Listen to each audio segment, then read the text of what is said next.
Mooring, আজকের বাজারে নিত্যপণ্যের দাম কেমন দেখছেন এবং ক্রেতারা কি বলছেন? সাপ্তাহিক ছুটির দিনটা মানুষ বেছে নেন বাজার করার জন্য, সেই জায়গা থেকে এখন একটু ক্রেতা সমাগম হয়েছে। বেলা বাড়ার সঙ্গে সঙ্গে আশা করা যাচ্ছে আরো ক্রেতা সমাগম হবে। আপনাকে যদি একটু বাজার পরিস্থিতি জানাতে চাই, সেই জায়গা থেকে বাজারে কাঁচা আম মিলছে 50 টাকা কেজিতে, টমেটো 40 টাকা কেজিতে, বেগুন সবুজ গোল বেগুন মিলছে 80 টাকা কেজিতে, এবং এমনি যে বেগুনগুলো মানভেদে রয়েছে সেগুলো 100 টাকা কেজিতে। করলা পাওয়া যাচ্ছে 60 থেকে 70 টাকা কেজিতে, 50 থেকে 60 টাকা কেজিতে পাওয়া যাচ্ছে পটল। লাউ প্রতি পিস বিক্রি হচ্ছে 70 থেকে 80 টাকা, ঢেঁড়স 50 টাকা কেজিতে বিক্রি হচ্ছে, গাজর 60 টাকা কেজিতে বিক্রি হচ্ছে। পেঁয়াজের দাম যদি বলতে চাই, পেঁয়াজের দাম আসলে এখনো উত্তাপ ছড়াচ্ছে, 55 থেকে 60 টাকা কেজিতে কিন্তু বিক্রি হচ্ছে পেঁয়াজ। বাজারে এখন বেশিরভাগ সবজির দামই আসলে প্রতি কেজি 60 থেকে 80 টাকার মধ্যে, এবং আর বেশি কিছু সবজির দাম হচ্ছে 100 টাকা কেজি।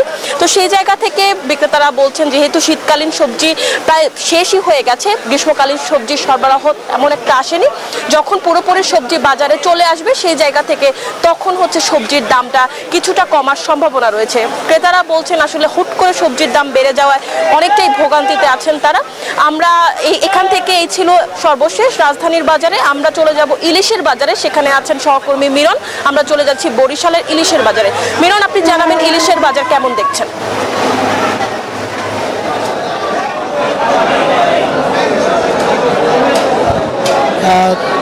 ধন্যবাদ মৌরিন। আপনি যেমনটা জানাচ্ছিলেন ঢাকার কারওয়ান বাজার থেকে কাঁচা বাজারের খবর, আমি আছি বরিশালে। বরিশালের সবচেয়ে বড় পাইকারি যে ইলিশের বাজার সেখানে আছি।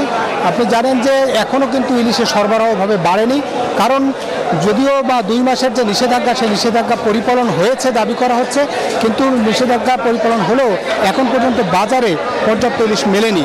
এ নিয়ে নানান রকম বক্তব্য আমরা পেয়েছি। যেমন ব্যবসায়ীরা বলছেন যে নিষেধাজ্ঞা শেষ হয়েছে, হয়তো আরও 2-1 দিন পরে বাজারে ইলিশ মিলবে অন্যান্য মাছও।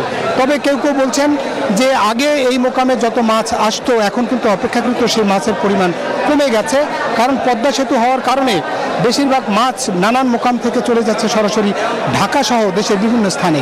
সে কারণে বরিশালের যে সবচেয়ে বড় আড়ত, সেখানে কিন্তু মাছের কিছুটা হলেও সংকট দেখা দিয়েছে। আজকে আমরা ব্যবসায়ী এবং ক্রেতা বিক্রেতাদের সঙ্গে কথা বলেছি, তারা যেমনটা বলেছেন, ক্রেতারা বলছেন যে মাছের আকাল যেমন আছে তেমনি দামও নাগালের বাইরে। তবে রয়েছে চাষের মাছের দাম অপেক্ষাকৃত কম, কিন্তু নদীর মাছ, মিঠাপুলির মাছ কিন্তু দাম অনেক বেশি। বিশেষ করে যদি ইলিশের কথা বলি, আজকে কিন্তু বাজারে সেই পরিমাণ ইলিশ কিন্তু বাজারে নেই। এবং ইলিশের মাছ যদি বলি দামের ক্ষেত্রেও, যে 500 গ্রামের যে মাছ সেটি বিক্রি হচ্ছে আজকে কিন্তু 2000 টাকা, এবং এর চেয়ে বড় আকারের যদি মাছ কেউ কিনতে চায় তাহলে 3000, 4000 টাকা বা 4500 টাকা পর্যন্ত কেজি দরে বিক্রি হচ্ছে ইলিশ মাছ। আশা করা যাচ্ছে, যেমনটা ব্যবসায়ীরা বলছেন, যে অভয়াশ্রমগুলোতে যে নিষেধাজ্ঞা সেটি যথাযথভাবে পালিত হয়েছে। হয়তো আশা করা যাচ্ছে যে আরও কয়েকদিন পরে এই মোকাম ভেসে উঠবে ইলিশ সহ নানান মাছে। এই ছিল মূলত বরিশাল থেকে আমার কাছে ইলিশের যে মৌসুম আসার আগে নিষেধাজ্ঞা পরিপালনের পর ইলিশের বাজার থেকে সবশেষ তথ্য। ফিরছি স্টুডিওতে। আয়শা, মিরন এবং মৌরিন, আপনাদের দুজনকে ধন্যবাদ। বান্ডেল থাকলে প্রতি সেনমানিতে টাকা বাঁচবে। বিকাশ সেনমানি বান্ডেল কিনে জিতুন প্রতি লেনদেনে।